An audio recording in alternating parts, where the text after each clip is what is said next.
आरव एक अच्छा लड़का था। वह एक छोटे से गांव में रहता था। गांव हरे भरे खेतों से घिरा हुआ था। आरव अपने दोस्तों के साथ खेलना बहुत पसंद करता था। आरव बहुत ही जिज्ञासु भी था। उसे नई नई जगह देखना बहुत पसंद था।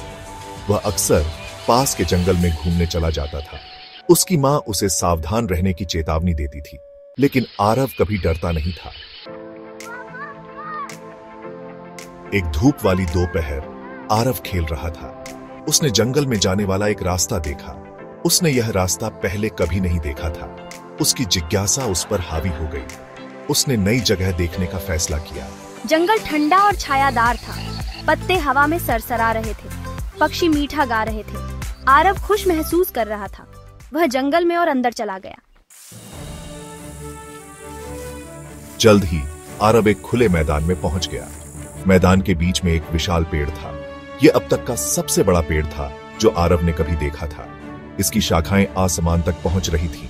इसके पत्ते हरे रंग के लाखों शेड्स थे। जैसे ही आरव करीब पहुंचा, उसने एक आवाज सुनी। अरे नमस्ते छोटे, आवाज ने कहा। आरव हैरान था। उसने चारों ओर देखा, लेकिन कोई नहीं दिखा। ऊपर देखो, आवाज ने कहा। आरव ने ऊपर देखा। आवाज पेड़ से आ रही थी। आरव हैरान रह गया।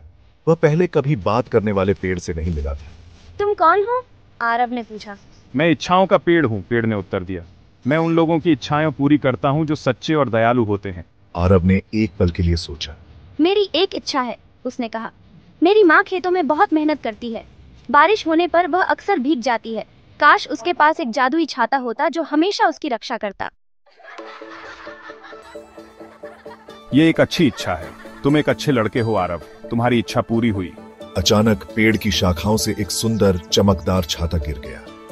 यह आरव के पैरों पर आराम से गिरा। वाह, यह कमाल है। आरव ने छाता उठाया। वह इसका जादू महसूस कर सकता था। धन्यवाद जादुई पेड़। उसने पेड़ को धन्यवाद दिया और अपनी माँ को छाता देने के लिए घर भागा। उसका दिल खुशी से भर गया। अरे आरव, ये बहुत अच्छा है। बहुत बहुत धन्यवाद। और इसलिए जादुई छाते के साथ आरव और उसकी माँ बारिश के मौसम का सामना मुस्कुराहट के साथ कर सकते थे। इच्छाओं के पेड़ की खबर पूरे गांव में फैल गई। जल्द ही अन्य बच्चे भी उस खुले मैदान में आए। उनकी सभी की इच्छाएं थीं जो वे पूरी करना चाहते थे, लेकिन कुछ बच्चे वे लालची थे। मुझे ढेर सारे खिलौने और मिठाइयाँ चाहिए। मैं भी, मुझे सब कुछ चाहिए। वे सच्चे या दयालु नहीं थे। इच्छाओं का पेड़ उनके दिलों में देख सकता था। वह जानता था कि वे ईमानदार नहीं हैं। तुम्हारी इच्छाएं पूरी नहीं हो सकती क्योंकि वे लालच से आती हैं। लालची बच्चे खाली हाथ चले गए। वे गुस्से में और निराश थे। ग्रामीणों ने देखा कि पेड़ केवल उन्हीं लोगों की इच्छाएं पूरी करता है जो अच्छे और दयालु होते हैं।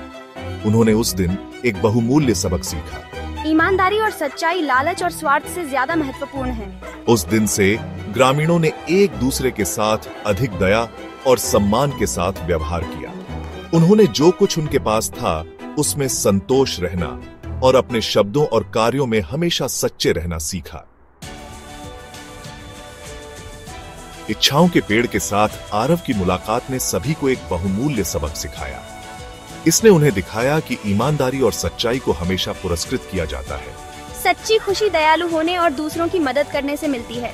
इच्छाओं के पेड़ की कहानी गांव में एक किंवदंती बन गई। यह पीढ़ी दर पीढ़ी चली आ रही है, जो सभी को अच्छे मूल्यों के महत्व की याद दिलाती है।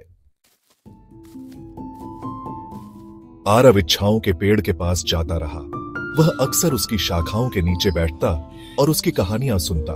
याद रखना, आरव साहस, दृढ़ता और दयालुता का महत्व।